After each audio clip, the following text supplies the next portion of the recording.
चलो, जो आपने पिछली क्लास पढ़ी थी, रिफ्लेक्शन ऑफ लाइट, थोड़ा सा देखा था, इंट्रोडक्शन दिया था। तो आज रिफ्लेक्शन ऑफ लाइट पे आगे बात करते हैं।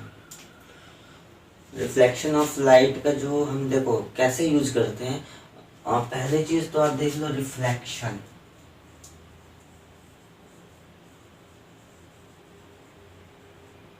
रिफ्लेक्शन क्या होती है? अगर एक बीम ऑफ लाइट, अगर आपकी एक बीम ऑफ लाइट इस सरफेस पे पड़ी, पढ़ने के बाद फिर से उसी मीडियम में वापस चले जाए, तो ये वाला जो आपका फिनोमिना था, ये आपका बोला जाता था रिफ्लेक्शन। और रिफ्लेक्शन पढ़ने के बाद हमने रिफ्लेक्शन के दो लॉस पढ़े थे। फर्स्ट लॉ क्या कहता है? Angle of incidence equal to angle of reflection. और सेकेंड लॉ कहता है incident ray normal and reflected ray lies in the same plane. इतनी सी बात आपने कर ली थी। आगे किसकी कहानी देखते हो? रिफ्लेक्शन का यूज करके हमारी एक इंस्ट्रूमेंट बनाई जाती है, मिरर। ठीक है, तो मिरर क्या है? मिरर आपका बेसिकली होता है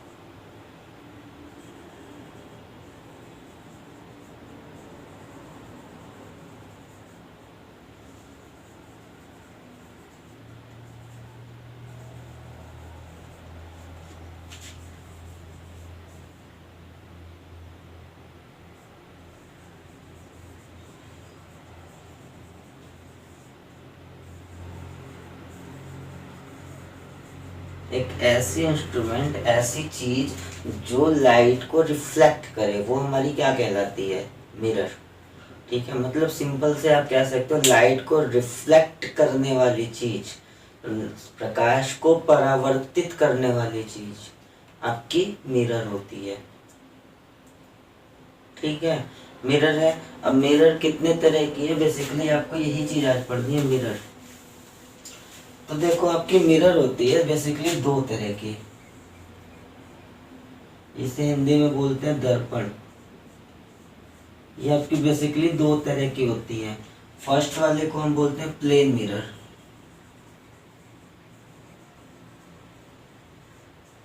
फर्स्ट वाले को हमने बोला प्लेन मिरर।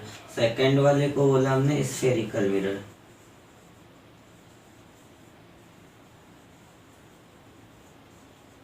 फर्स्ट वाले को बोला प्लेन मिरर, समतल दर्पण।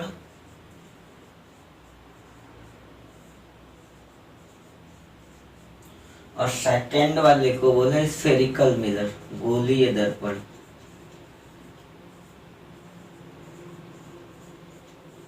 ठीक है, फिर स्फेरिकल मिरर के हमने दो पार्ट किए, दो पार्ट करके अलग अलग इसे देखा। इसके एक पार्ट को बोला हमने कॉनकेव मिरर,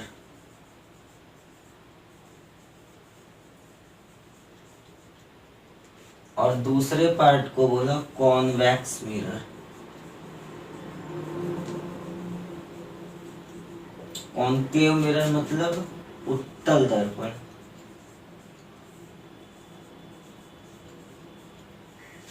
कॉन्वेक्स मतलब कॉनकेव मतलब अवतल दर्पण। हिंदी में थोड़ी सी वो हो गई। कॉनकेव मतलब अवतल दर्पण, कॉन्वेक्स मतलब आपका उत्तल दर्पण। ठीक है, इतनी सारी बात हो गई थी। मिरर, जो चीज आपके लाइट को रिफ्लेक्ट करे, कोई भी चीज हो, वो आपकी बोली जाएगी मिरर। मिरर को हमने अपने स्टडी के लिए दो पार्ट में डिवाइड कर लिया, प्लेन मिरर, स्फेरिकल मिरर, समतल दर्पण, गोलीय दर्पण। फिर स्फेरिकल मिरर को हमने दो पार्ट में डिवाइड किया, कॉनकेव मिरर, कॉन्वेक्स मिरर, अवतल दर्पण और उत्तल दर्पण। इतना आप डायग्राम बना लो, फिर एक एक करके चीजों को समझते हैं क्या होता है। ठीक है, हम स्टार्ट करेंगे इससे, ये वाली चीज से, और इसको यूज करके हम ये चीज समझ लेंगे कि ये चीज हमारी क्या होती है। तो आप अगला हेडिंग बना लो, स्फेरिकल मिरर।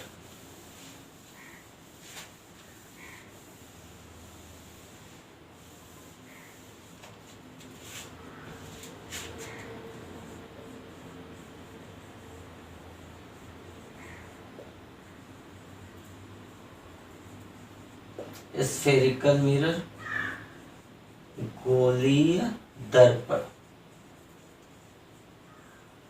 स्फेरिकल मिरर, गोली दर्पण।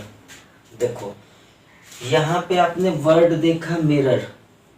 मिरर देख के आपके दिमाग में एक बात फिक्स हो गई होगी कि ये लाइट को रिफ्लेक्ट करेगा, परावर्तित करेगा। अच्छा, ये स्फेरिकल मिरर आपकी बनती कैसे है, पहले उस बात को हम समझते हैं।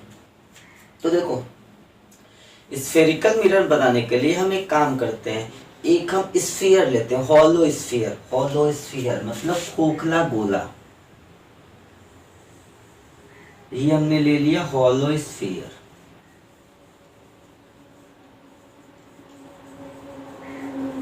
खोखला गोला लिया। अब लाइट को रिफ्लेक्ट करवाना है तो उसके लिए एक कंडीशन होनी चाहिए कि लाइट इससे आर पार जा सके। अब ऐसा थोड़ा ना कि आप लोहे का ले लो गोला तो उस पे लाइट आर पार नहीं जाएगी, ठीक है। तो ये आपका होलो स्फीयर होना चाहिए। कंडीशन क्या होनी चाहिए, ट्रांसपेरेंट होनी चाहिए।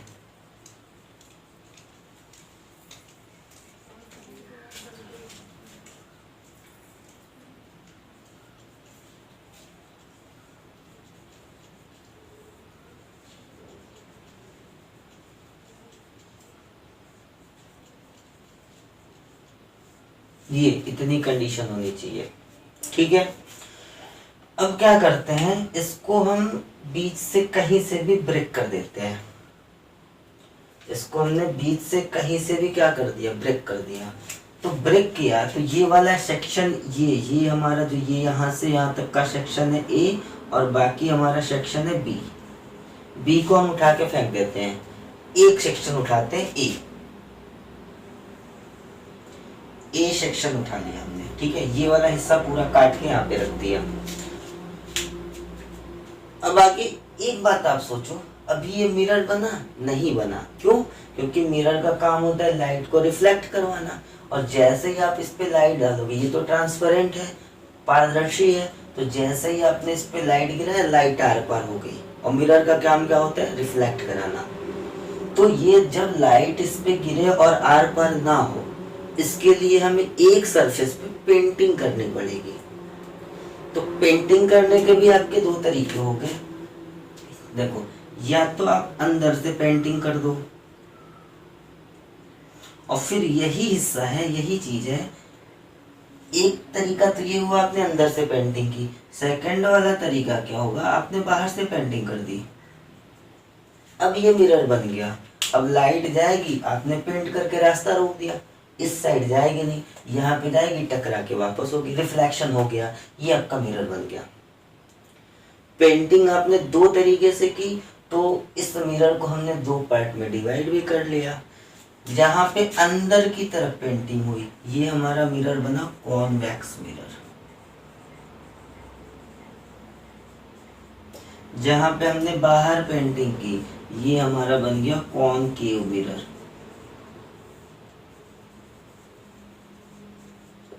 ठीक है, कॉन्वेक्स मतलब उत्तल दर्पण, कॉनकेव मतलब अवतल दर्पण। तो ये इस तरीके से हमने कॉन्वेक्स मिरर बनाया और कॉनकेव मिरर बनाया। ठीक है, इतना बनाओ, फिर आगे की बात करते हैं कैसे होता है।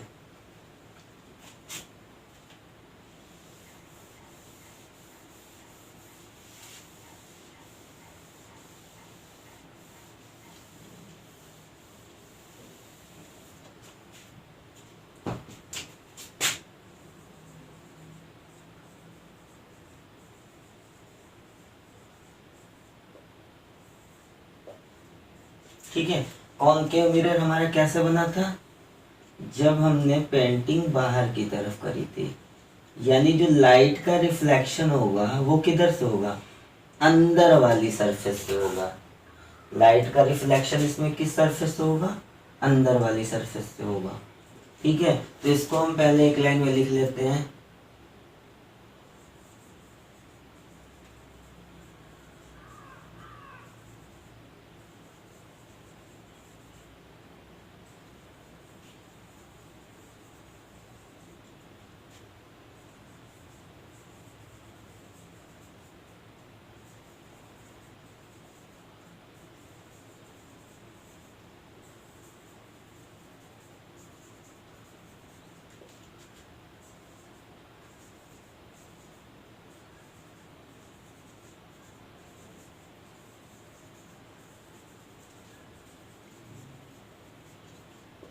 ठीक है। The mirror in which reflection of light takes place from the inner side, from the inner side, अंदर वाली साइड से जिसमें रिफ्लेक्शन हो वो आपका कॉनकेव मिरर। ऐसा दर्पण जिसमें प्रकाश का परावर्तन अंदर धंसी हुई सतह से होता है आपका अवतल दर्पण कहलाता है। छोटी सी बात थी, आपको समझ में आ गई होगी। ठीक है। पहचानने का तरीका, आपके मार्केट में मिरर मिलता है तो मिरर को आप टच करके देखो। अच्छा, जैसे अगर ये मिरर ऐसे है तो आपको जब टच करोगे तो ये वाला हिस्सा आपको अंदर की तरफ थोड़ा सा अंदर धंसा हुआ दिखाई देगा। ठीक है, अंदर धंसा हुआ दिखाई देगा। भाई मिरर मिलेगा तो आपको पेंट किया हुआ मिलेगा, एक साइड से पेंटिंग होती है तो उसको आप टच करके देखो, एक साइड अंदर आपको महसूस होगा कि बीच वाला हिस्सा अंदर धंसा है। तो जिसमें बीच वाला हिस्सा अंदर धंसा होगा वो कौन सा मिरर हो जाएगा आपका? कॉनकेव मिरर, अवतल दर्पण। उत्तल दर्पण क्या होता है? Convex mirror. जब आप मार्केट से लेके आओगे तो पेंटिंग इस साइड होगी, तो इसको ऐसे कर लो।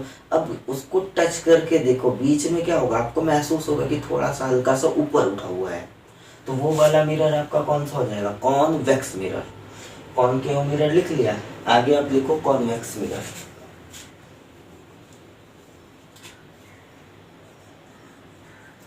Convex mirror. उल्टी सी बात है, इसको बना देते हैं थोड़ा सा इधर। ये आपका, ये अगर अंदर की साइड में आपने पेंटिंग की तो ये आपका बन गया कॉन्वेक्स मिरर। और लाइट ये कैसे इधर उधर जाती है ये आपको अभी हम देखेंगे कैसे इसमें लाइट का रिफ्लेक्शन होता है। अभी डायग्राम बना लो।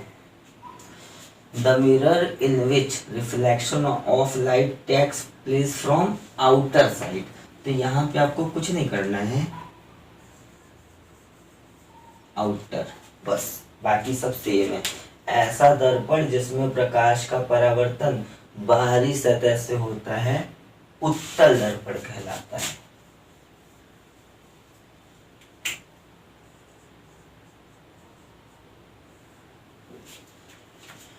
ठीक है, इतनी सी बात आपको अच्छे से क्लियर हो गई होगी। प्लेन मिरर क्या होता है? समतल दर्पण। समतल दर्पण ऐसे आपका पूरा सपाट होगा, जो आपके घर में शीशा होता है जिसमें अपना थोबड़ा देखते हो, वो आपका होता है प्लेन मिरर, समतल दर्पण। तो एक छोटी सी बात आप ध्यान दो, चाहे आपका स्फेरिकल मिरर की बात कर रहे हो, चाहे कॉनकेव हो चाहे कॉन्वेक्स हो, भाई ये तो मिलके बनेगा एक गोले से, एक गोले से मिलके बनेगा। और गोले से मिलके बना तो गोले का कुछ ना कुछ सेंटर होगा, और सेंटर से जब इसे मिलाओगे तो ये आपकी क्या बोली जाएगी? Radius of curvature. Radius of curvature, ठीक है, वक्रता त्रिज्या। तो भाई मिरर चाहे छोटा हो, देखो मिरर आपका इतना छोटा है, इतना छोटा, इस वाले गोले को काट के बनाया तो इसका रेडियस ऑफ कर्वेचर इतना बना। बड़े वाले गोले को काट के बनाया, रेडियस ऑफ कर्वेचर इतना हो गया, और आपने बड़ा गोला लिया, रेडियस ऑफ कर्वेचर और बढ़ गया। यानी चाहे कॉनकेव मिरर हो चाहे कॉन्वेक्स मिरर हो, उसका कुछ ना कुछ रेडियस ऑफ कर्वेचर होगा, कुछ ना कुछ उसकी वक्रता त्रिज्या होगी। प्लेन मिरर की बात करो, हम इसे गोला मानते हैं, मान लेते हैं प्लेन मिरर भी गोले से बनता है। तो बेटा ये तो पूरा सपाट है, ये पूरा गोला कैसे बनाओगे? सोच के देखो, फील करो। ये पूरा सीधा निकल के इन्फिनिटी तक जाएगा, अनंत तक, और अनंत से मुड़ता मुड़ता मुड़ता मुड़ता ऐसे अनंत तक आएगा। मतलब ये गोला बनेगा बहुत ही बड़ा, एकदम अनंत का, अनंत साइज का। तो जब इनफाइनाइट साइज का गोला बना तो उसकी रेडियस ऑफ कर्वेचर कितनी हुई? इनफाइनाइट। भाई ये तो सीधा दिख रहा है आपको, और सीधा दिखा मतलब इसका जो बनेगा रेडियस ऑफ कर्वेचर वो इनफाइनाइट बनेगा। फिर से देखो, ये है आप प्लेन मिरर है, इसे प्लेन मत मानो, आप इसे मानो स्फेरिकल मिरर। ठीक है, आपने स्फेरिकल माना मतलब ये किसी ना किसी स्फीयर का पार्ट है, किसी ना किसी गोले का पार्ट है। तो ये तो सीधा है, अगर इससे होके गोला बनाओगे तो ये इनफाइनाइट तक ऊपर जाएगा, और फिर इनफाइनाइट पे मुड़ते मुड़ते मुड़ते मुड़ते ऐसे गोल बनते बनते इनफाइनाइट पे नीचे गोल बनेगा, और ये फिर ऐसे आएगा। मतलब ये जिस गोले का पार्ट है उस गोले की रेडियस ऑफ कर्वेचर, वक्रता त्रिज्या कितनी है? अनंत है। अनंत वक्रता त्रिज्या का कोई गोलीय दर्पण होगा तो वो आपका कौन सा होगा? समतल दर्पण। तो यहीं पे आप एक बात लिख लो, plane mirror.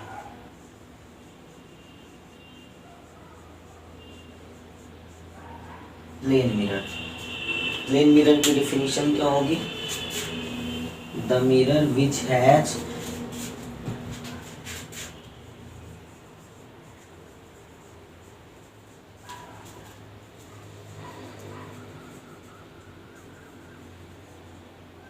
infinite radius of curvature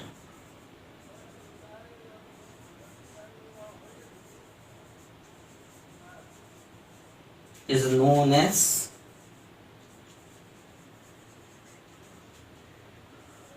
plane mirror।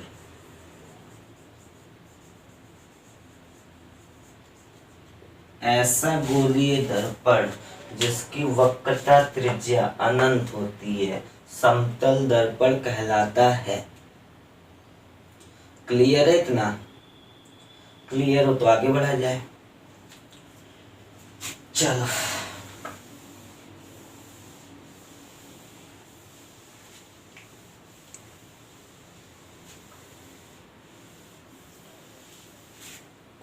आगे का पॉइंट है, देखो आगे का पॉइंट क्या है। ये मान लो हमने एक मिरर लिया, ठीक है, ये हमारा मिरर है, बाहर से हमने पेंटिंग की है, या फिर यही हमारा मिरर है, हमने क्या कर दिया, अंदर से पेंटिंग कर दी। दो ही तरह के तो मिरर हैं, या तो आप बाहर से पेंटिंग करो या फिर आप अंदर से पेंटिंग करो। तो आप चाहे किधर से भी पेंटिंग करोगे, ये मिरर जो होगा किसी न किसी गोले का होगा, किसी न किसी स्फीयर का पार्ट होगा। जैसे हमने ये मिरर ले लिया, अब ये मिरर है किसी स्फीयर का पार्ट, किसी गोले का पार्ट, क्योंकि गोले से ही काट के स्फेरिकल मिरर बनता है। तो हम क्या काम करते हैं, जिस गोले से काट के ये बना हुआ है, जिस स्फीयर से बना है, उस स्फीयर को हमने बढ़ा बढ़ा के पूरा मिला दिया, ठीक है। अब ये एक स्फीयर है तो इसका कहीं ना कहीं पे सेंटर होगा। अगर ये आपका पूरा स्फीयर है तो इस स्फीयर का कहीं ना कहीं पे सेंटर होगा, और जो इसका सेंटर होगा उसे बोल देते हैं हम इस सेंटर ऑफ कर्वेचर। जो इसका सेंटर बना उसे हमने बोल दिया सेंटर ऑफ कर्वेचर, वक्रता केंद्र।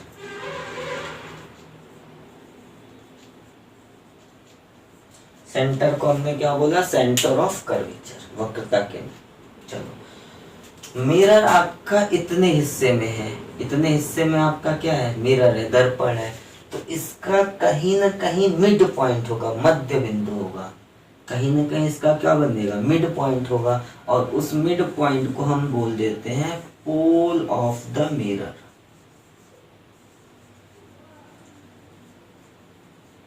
इस मिड पॉइंट को हमने क्या बोला, पोल ऑफ द मिरर, दर्पण का ध्रुव। क्लियर है? दो बात, जिस स्फीयर से मिलके आपका मिरर बना है उसके मिड पॉइंट को सेंटर ऑफ कर्वेचर, मिरर के मिड पॉइंट को पोल ऑफ द मिरर, ठीक है। अच्छा अब देखो, पोल और सेंटर ऑफ कर्वेचर को अगर आप मिलाओ तो ये आपकी एक बनेगी एक्सिस, ठीक है। पोल को और सेंटर ऑफ कर्वेचर को मिलाते हुए आगे बढ़ाओ तो ये आपकी क्या बनेगी, एक एक्सिस बनेगी, एक अक्ष बनेगा, और इस एक्सिस का नाम होता है प्रिंसिपल एक्सिस।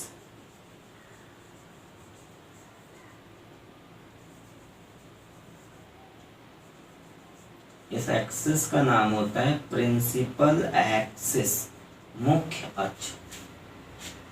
तीन बातें क्लियर है आपको, ठीक है। देखो मिरर के जितने पोर्शन से लाइट जाती है, मिरर के जितने ही पोर्शन से लाइट जाती है उसे क्या बोलते हैं, एपरेटर्स of the mirror, aperture of the mirror, ठीक है। जैसे हमारा ये मिरर है तो इतने हिस्से से लाइट पास करेगी, ये ऐसे, ये आपका क्या होगा, एपरेचर ऑफ द मिरर, दर्पण का द्वारक। तो इसको लिखते नहीं है, इसकी कोई विशेष जरूरत नहीं है। इतनी चार बातें आई थिंक आपको क्लियर हो गई होंगी। तो सेंटर ऑफ कर्वेचर क्या हुआ, it is the centre of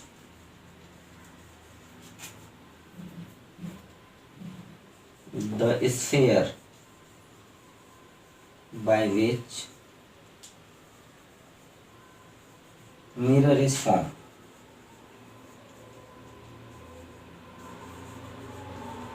mirror is form. यह उस गोले का केंद्र होता है जिस गोले से दर्पण बना होता है। पोल आपका क्या होता है?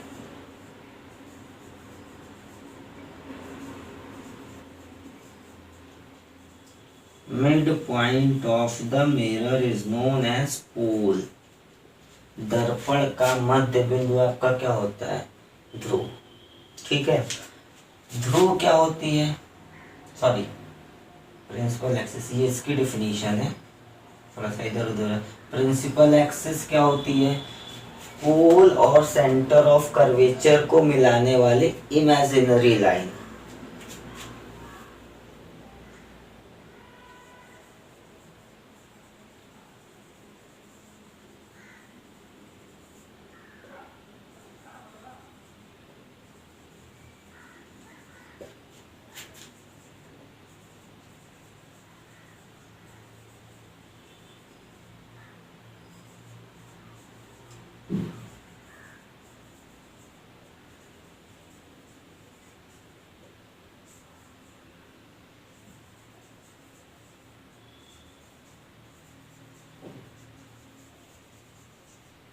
ठीक है, the imaginary line which is passes from pole of the mirror and centre of curvature.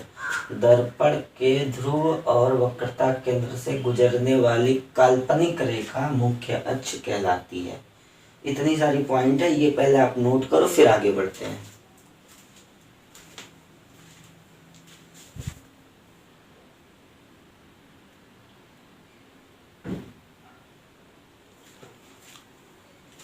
ठीक है, नोट हो गया? चलो आगे बढ़ते हैं।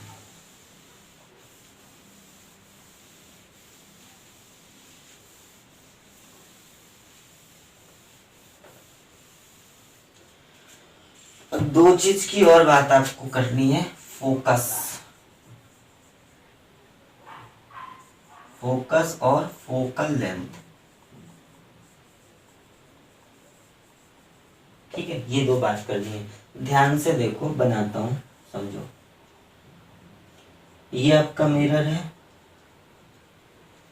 ठीक है।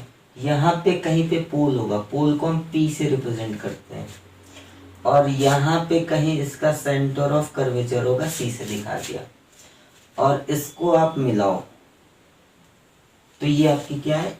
एक्सिस है। इतना काम आपको हर केस में करना पड़ता है। पिछली क्लास में आपको बताया था law of reflection is valid for all type of surfaces. परावर्तन का नियम हर सतह के लिए वैलिड है, लागू है, तो इसके लिए भी लागू होगा। ठीक है, देखो, एक हमने एक ऐसी लाइट रे ली जो इसके प्रिंसिपल एक्सिस के पैरेलल है। ठीक है, तो याद करो, आपको क्या बताया था कि जहां पे लाइट गिरे, लाइट रे फॉल हो, वहां पे आपको क्या करना है? एक परपेंडिकुलर ड्रॉ करना है। आपने एक परपेंडिकुलर ड्रॉ कर लिया, ठीक है, ये आपका परपेंडिकुलर बन गया।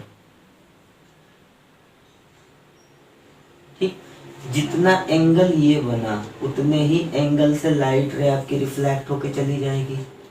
और एक बात का ध्यान रखना, रे डायग्राम आप बनाते हो तो इंसिडेंट लाइट रे को एरो से दिखाओ, रिफ्लेक्टेड को एरो से दिखाओ। ये आपका काम है, हर केस में करना होगा। ये छोटी छोटी गलतियां होती हैं, तो आपसे उम्मीद है कि आप ना करना। ठीक है, ये आपको समझ में आया? यहाँ पे लाइट रे फॉल करी, हमने नॉर्मल खींचा, थोड़ा सा इधर उधर बनाया, बट ये नॉर्मल है। जितना एंगल ऑफ इंसिडेंस होगा उतने ही एंगल ऑफ रिफ्लेक्शन होगी। अगर मान लो ये एंगल 10 डिग्री है तो 10 डिग्री ये भी होगा।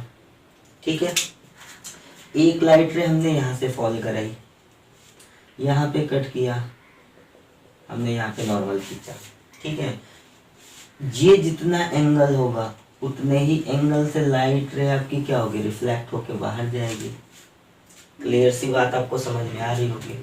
ठीक है, तो आप देखो कि जितनी सारी लाइट रे हैं प्रिंसिपल एक्सिस के पैरेलल आ रही हैं, प्रिंसिपल एक्सिस के पैरेलल आ रही हैं, वो सारे प्रिंसिपल एक्सिस को एक ही पॉइंट पे कट करते हैं, एक ही पॉइंट पे।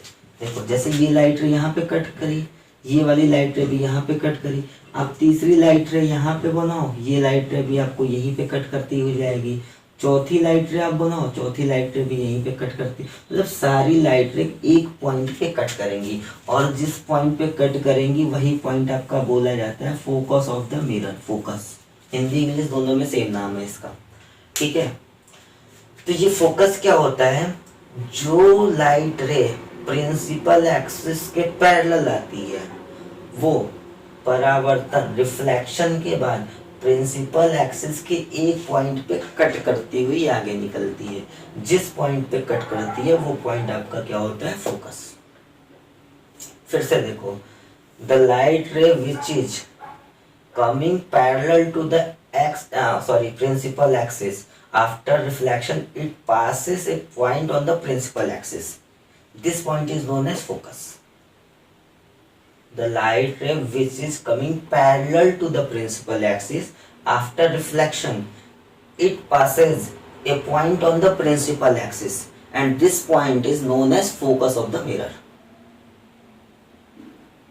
तो इस बात को नोट करते हैं।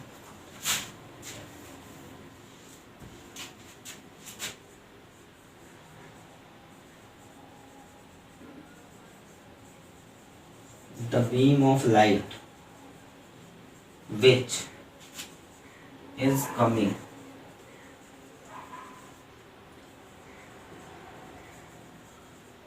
parallel to the principal axis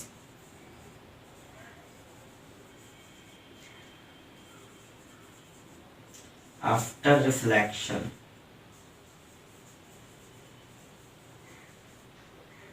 it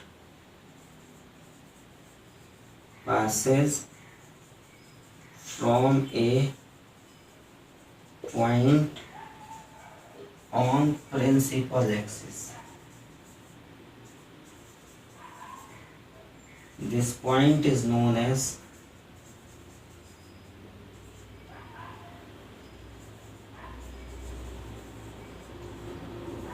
focus. मुख्य अक्ष के समांतर आने वाली प्रकाश की किरण दर्पण से परावर्तन के पश्चात मुख्य अक्ष के जिस बिंदु से होकर गुजरती है वो बिंदु आपका क्या कहलाता है, फोकस। ठीक है, इतनी बात आपको क्लियर है, आप इसको नोट कर लेना। अगला पॉइंट है फोकल लेंथ। फोकस तो आपका हो गया, इसको मिटाते हैं।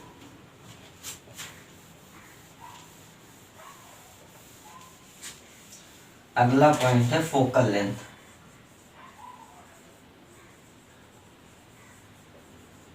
Focal length, the distance between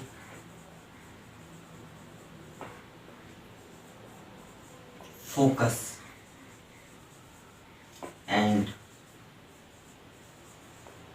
pole is known as focal length। Focus और ध्रुव के बीच की दूरी आपकी क्या होती है, फोकल लेंथ। ठीक है, इतनी सारी बात है, तो इसको आप नोट करो। तब से मैं एक डायग्राम बना देता हूँ, उसको आप लोग नोट कर लेना। देखो, ये आपका मिरर, यहाँ पे सेंटर ऑफ कर्वेचर, इसको दिखाते हैं सी से। सी मतलब सेंटर ऑफ कर्वेचर।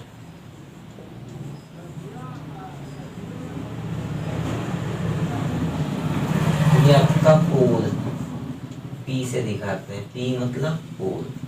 ठीक है, ये लाइन आप बढ़ा दो आगे तो ये आपकी बनी प्रिंसिपल एक्सिस।